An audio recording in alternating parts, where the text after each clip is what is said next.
Elle est venue jusqu'à nous avec ses gardes du corps pour ne pas dévoiler l'adresse des nouveaux locaux du journal. Coco n'aime pas s'exprimer dans les médias, mais elle veut défendre l'album annuel de Charlie Hebdo qui comprend les dessins de Charb, Cabu, Tignous, Wolinski et les autres. Il faut réaliser que c'est la dernière fois qu'on les verra dans un album annuel de Charlie. Donc il y a quelque chose d'assez fort là-dedans.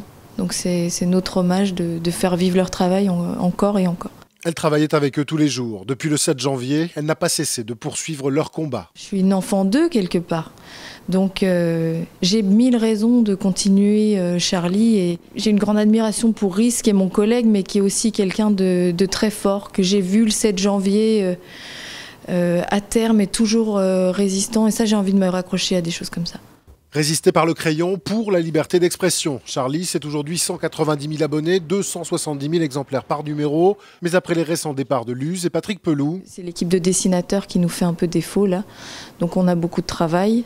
Je parle de ça avec mes cernes aux yeux là. Du travail qui éloigne un peu plus le 7 janvier. Corinne a ouvert la porte. Les images sont encore présentes. C'est des choses qui sont pas très agréables et c'est des questions qu'on se pose avec des et si et des tournants ronds.